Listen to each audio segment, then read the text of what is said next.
welcome back to my channel. Today we're doing another review. Now then, today's review is of a very special loco, and has been a lot of money's been spent into getting the loco into the state it is. But more on that later.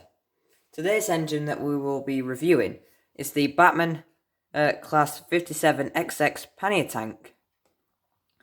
So then, let's have a quick look at the box before we get it out.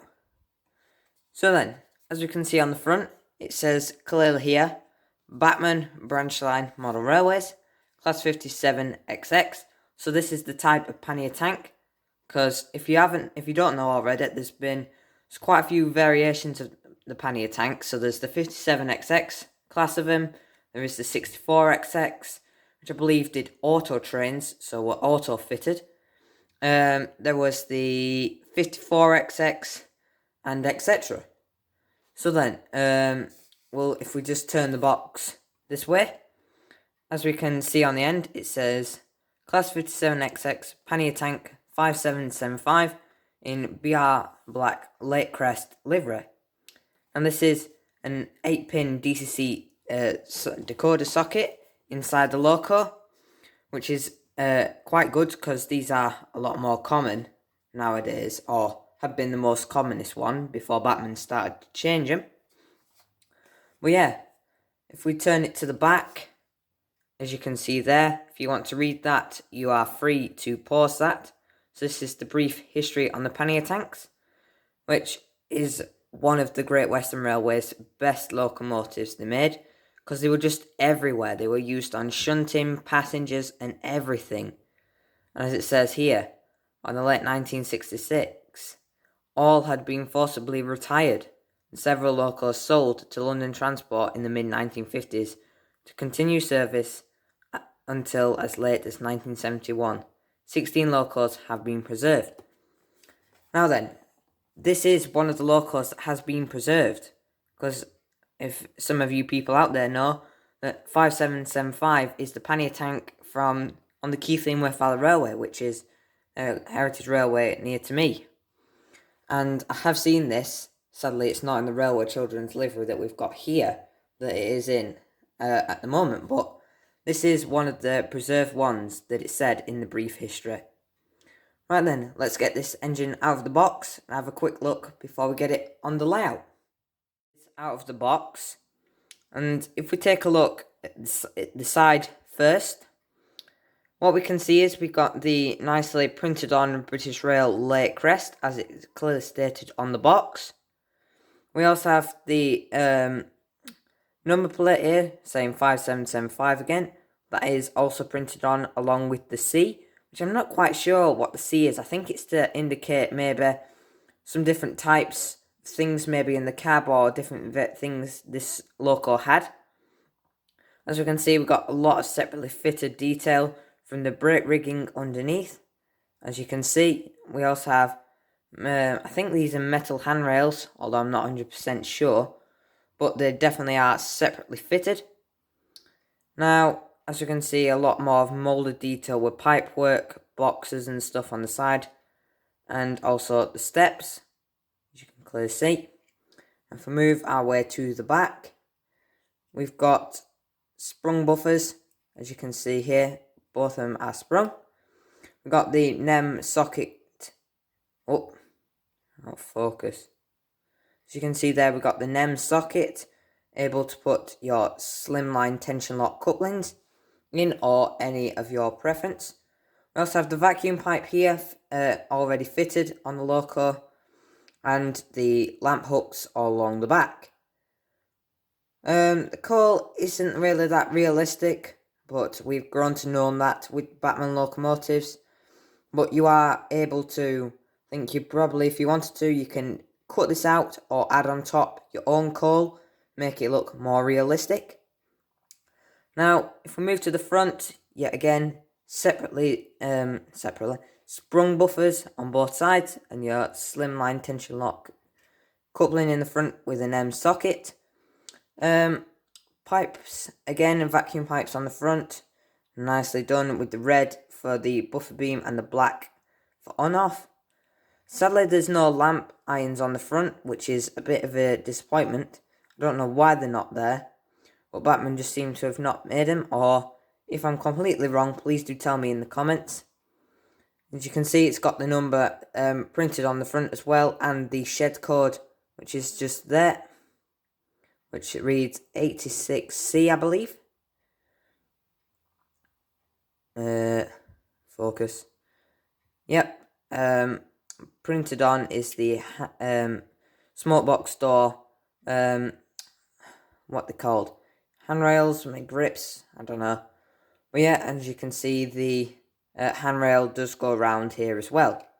Now on top, this is where a lot of the detail seems to be held. Well, as you can see, we've got the chimney here. We got lots of pipe work going around where steam would be going through all to different places, or water.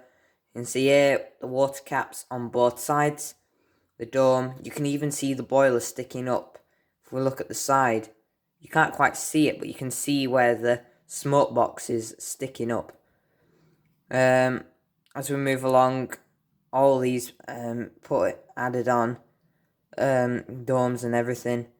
We got glazed windows there on the cab, and we got whistles, which I think are separately fitted, although yeah, they are. It's hard to tell from here, but no, they look like they are moulded and are plastic. Right then, that's the quick look at it out of the box. Now, let's get it on the track and see how it runs. The loco is down and on the tracks. We can have a quick look how it performs. So I've numbered the loco on my Gauge Master controller to 5775, which is pretty obvious since it's only a 4-number thing. On the loco, it's pretty easy to put all the numbers on the controller. Alright then, let's give it a bit of power and see how it performs. And already, it's on 28 is the controller, and this is just 1. It is a little bit juddery, but it does just look really good. Bit more power.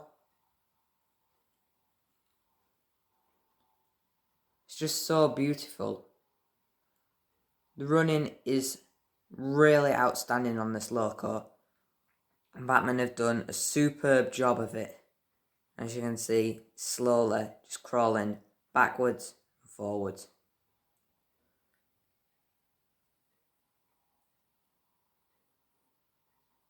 Give it a bit more speed this time.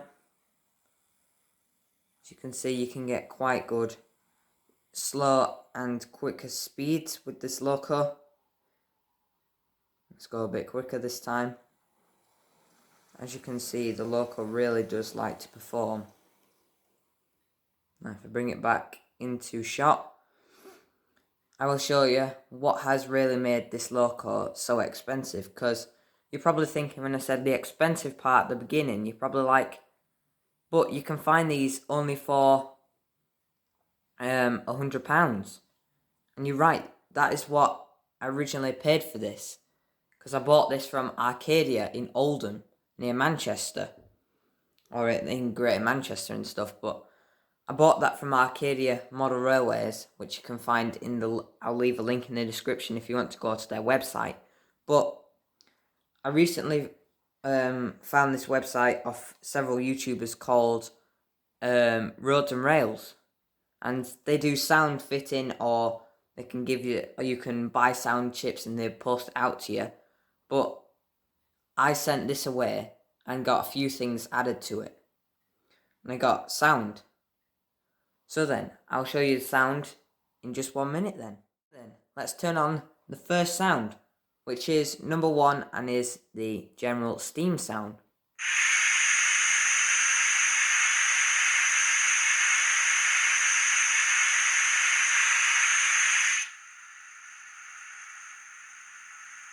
Well, that was quite a surprise. That loud sound that it just played then was, I believe, the safety valves. And that is one of the amazing things that this loco has. You can toggle on and off the sounds the stationary sounds that it does. So it'll do a fair few sounds. It'll do things like the safety valves, it'll shovel coal in, which is another special feature that I'll show you later. But it'll do all sorts. Well, I mean, if the guy doesn't do it himself. So let me just show you the engine running and performing some of this sound with the chuffing.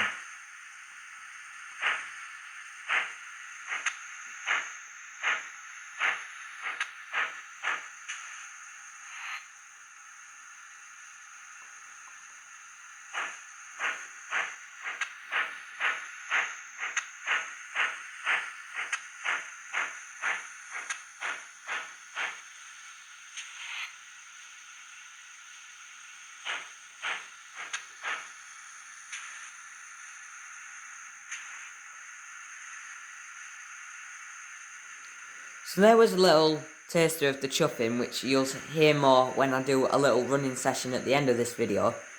But you heard the chuffing sound of the loco, you heard the a little sound that it makes when it does coasting. So if you're running the loco around and you turn down the power by a couple, it will just coast then, doing the stuff or whatever. But you also heard, possibly not as good as I would have hoped, but it's the brake squeal, which is another automatic feature that it'll do when it's running, or when you're putting brake on and it comes to a stop. The brakes will squeal, which is just such a nice addition, and it's just such a nice sound. Right then, let's move on to the next sound, which is one of the whistles. Now that was a short blast, and it is very nice. When I first heard that, that was a great one as well. So 3 is a long blast.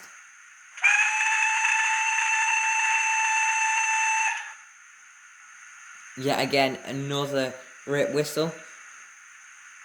The next lot is generally just other steam sounds, which I won't really be touching because the engine sort of does it itself. But we'll play a couple to 4. As you heard, that isn't an automatic one, but that is coupler clank. 5. Doesn't seem to do anything. 6. In here, you possibly can't, but it's slightly like a little hissing sound of steam. 7. Sounds like water's being injected. 8,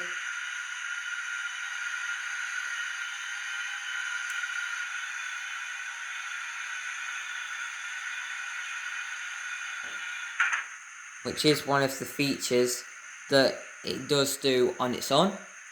Now, next one is F10. So there are others, but I want to show you the main key ones that you can press yourself that the loco doesn't do. So we got guard's whistle,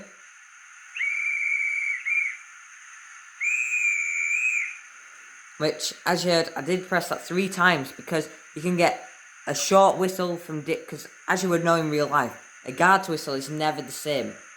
No 2 guard, or not even the same guard, sometimes blows the whistle the same, or did in those days.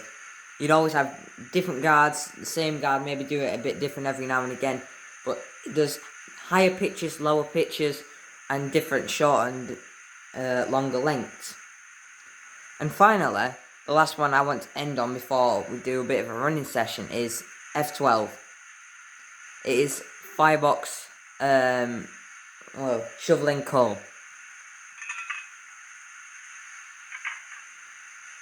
Which, this was another feature that was quite costly. Cost £20 to have that be fitted. But it was well worth it. I say every penny I've put into this was definitely worth it. You've got the sound of the guy shoveling coal in, and you've got the firebox flicker.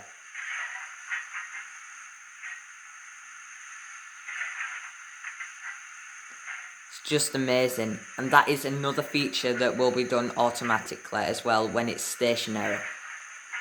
A lot of these sounds that I say that it does it on its own, it only does it when it's stationary, so say the safety valves don't go off when it's running. It's also got 2 modes as well. You can have a heavy chuff and a light chuff. Light chuff's what we had. It's F16. It's best when it's running, which I'll show you later on. It can do a proper heavy chuff, which is just amazing. So then, let's get it on that freight train, which you can see behind it, and let's give it a little running session. Let's get on.